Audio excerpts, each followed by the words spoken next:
Hello and welcome to my hack shack located right here in Los Angeles. My name is Johnny and I support horror. I hope you're all staying cool because right now, at least in California, there's a big heat wave going on. So I'm trying to get this video done before my hack shack turns into a hot box and I'm just dripping sweat. I have been in the mood for a good sci-fi horror film lately. So when I saw the trailer for Sputnik a couple weeks back, I was like, oh, that looks pretty good. I need to check that one out. I'm a huge fan of the Alien franchise, mostly Alien and Aliens. You know, I have my trusty face hugger here. Hopefully he behaves. But so I was intrigued, I'm intrigued by any sort of creature from outer space. So this week I watched the Russian horror movie Sputnik, and it was very different from what I expected. So let's talk about it, horror fam.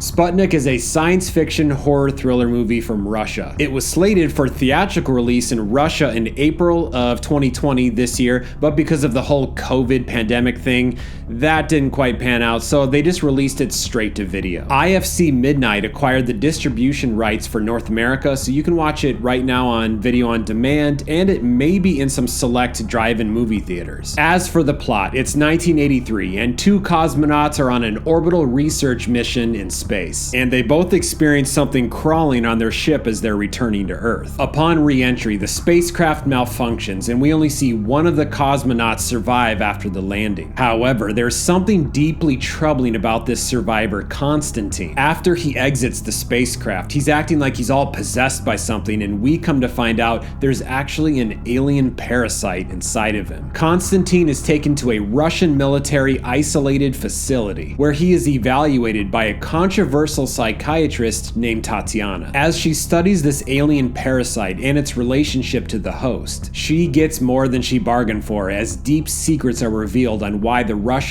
are really keeping Konstantin there. So, this movie is supposed to be an homage to Ridley Scott's Alien and the sci-fi movies from the 70s and 80s. Apparently, sci-fi is a rare genre for Russian films, so I'm really glad that the filmmakers took the time to create one. I was reading an article on IndieWire, which I will post the link in the description below, about the concept art of our alien creature and how much the director Egor Abramenko loved Alien as a kid. Abramenko says, "I saw Alien when I was a kid. I saw just parts of it. Obviously, I was a kid, but sometimes it was on TV and I just saw snippets that terrified me," he said. "I thought someday I want to do something like that. I fell in love with this space, sci-fi, horror genre." And let's talk about this alien creature first before we get into the story. The director gave some good thought on how he wanted this alien creature to move, the actual look of it and all its characteristics. He sent animators references to Komodo dragons, those really big lizards, as he liked the way that they moved in real life. He also wanted the alien to be a little snake-like, as he found that snakes happen to be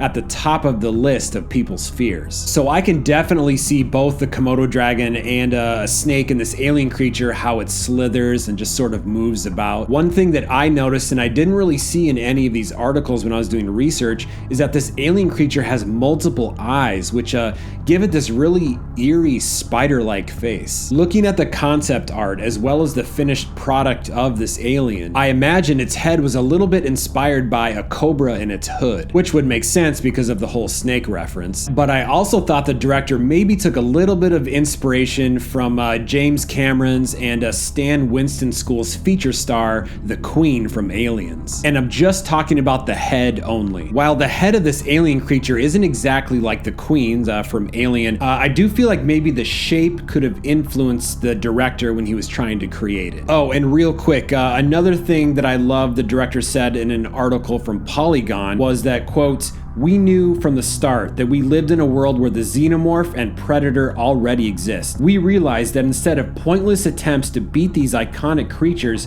we needed to come up with something completely different. We needed to create a creature that could support the story needs and would help to build a plot around the characters' arcs." I completely agree with that statement. Instead of trying to one-up those iconic characters, which let's face it, that's a very tall order, the director tried to create something original while taking taking inspiration from the wild, like with the snakes and Komodo dragons. Now, as for the story, here's where some things surprised me a little bit. I knew going in that there's a cosmonaut that went out into space and comes back to Earth with an alien parasite inside of him. I thought there was going to be a little bit more time spent in space. There was barely any at all. And I was also just going back to the Alien franchise, and I thought that, oh, maybe this parasite's going to escape in the research facility, and the place would become just a death trap for anyone trying to capture it and kill it. That's not what this movie is at all. So if you're looking for an action sci-fi flick with pulse rifles and a ragtag crew trying to take down an alien, this one might not be for you. However, don't leave, because I still think that alien sci-fi fans will like this movie. This movie is about studying this alien creature and its relationship to Constantine. So what's cool about this alien creature is that it lives inside of Constantine, sort of like the chestburster in Alien. But the difference is this alien will exit the body through Constantine's mouth for a short period of time. And when it exits to feed, and just wait till you see what they feed this alien, it releases some sort of toxin that knocks out our host for a little bit until it's time for the alien to come back and crawl into the mouth back into the body to live. This movie is more about ethics and the human condition and less on just straight up violence. And I have to talk about the set and score in this film because they are both just awesome. I know not all Russians are cold. My sister's dating one, by the way. Shout out to you, Sasha. You're one of the good ones. But there is a stereotype of Russians being very mean looking and stern and corrupt. The score that they use in this film matches that demeanor perfectly. And the set they used for the research facility did as well. It was shot in Moscow at a biochemistry institute that was built in the 1950s that's still operational today. There's nothing warm about this set. There's a lot of concrete and steel and hard halogen lights just taking up all the space. And there are just so many secrets that keep getting revealed every 20 minutes or so. The Russians are keeping Constantine in that research facility for a reason, but it's not what we think. And the controversial doctor who is evaluating Constantine, she keeps playing to both sides, so you don't really know what her next move is going to be. Everyone is being sneaky, and so you don't know how this movie is going to end until the actual end. And it's a melodrama of sorts. The ending I did enjoy.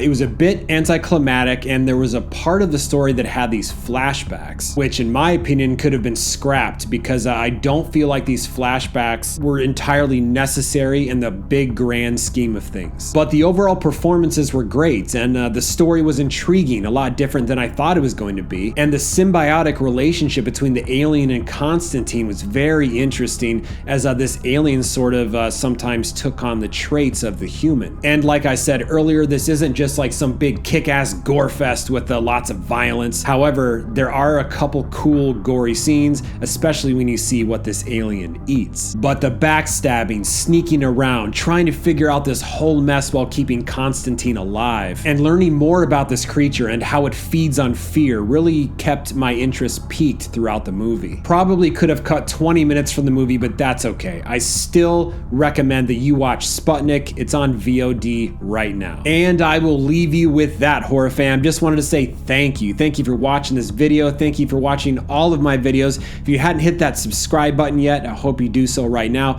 and give this video a thumbs up if you liked it. And let's be friends to the end, people. You can follow me on Instagram and Twitter at The Horror Hack. Once again, my name is Johnny. Keep supporting horror, and this has been one hack of a show.